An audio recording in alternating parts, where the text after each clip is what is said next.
ಕಾಫಿನಾಡು ಚಿಕ್ಕಮಗಳೂರಿನಲ್ಲಿ ಮಳೆ ಗಾಳಿ ಎಫೆಕ್ಟ್ ಜೋರಾಗಿದೆ. ಬಿರುಗಾಳಿಯಿಂದ ಏಕಾಏಕಿ ರಸ್ತೆಗೆ ಬಿದ್ದಿದ್ದಾವೆ ಬೃಹತ್ ಮರಗಳು. ಮೂಡಿಗೆರೆ ಸಮೀಪ ಹಳೆಕೋಟೆ ಬಳಿ ಧರೆಗುರುಳಿದ್ದಾವೆ ಬೃಹತ್ ಗಾತ್ರದ ಮರ.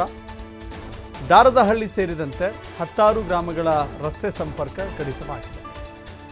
ಮರ ಬಿದ್ದ ರಭಸಕ್ಕೆ ವಿದ್ಯುತ್ ಕಂಬ ಲೈನ್ಗಳಿಗೆ ಹಾನಿಯಾಗಿದೆ. ವಾಹನ ಸವಾರರು ಪರದಾಟ ಅನುಭವಿಸ್ತಾ ಇದ್ದಾರೆ. ವಿದ್ಯುತ್ ಸರಬರಾಜು ಕಟ್ಟಾಗಿ ಇಡೀ ರಾತ್ರಿ ಕಗ್ಗತ್ತಲಲ್ಲೇ ಉಳಿಬೇಕಾಗುತ್ತೆ. ಇನ್ನು ಅಗ್ನಿಶಾಮಕ ದಳದಿಂದ ಮರ ತೆರವು ಕಾರ್ಯಾಚರಣೆ ಮುಂದುವರಿತಾ ಇದೆ.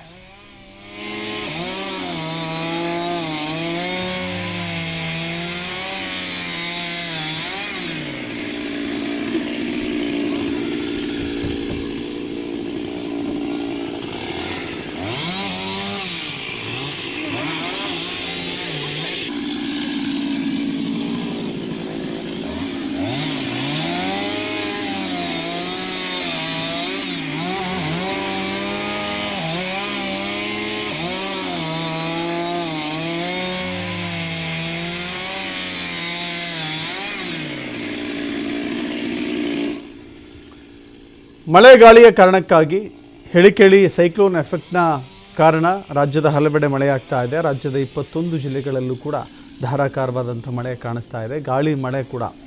ಗಾಳಿ ರಭಸ ಕೂಡ ಜಾಸ್ತಿ ಆಗಿದೆ. ಅತ್ಯಂತ ಬೃಹತ್ ಗಾತ್ರದ ಮರಗಳು ಕೂಡ ಧರೆಗುರುಳಿದು ಮಾಮೂಲಿ ಆಗ್ತಾ ಇದೆ.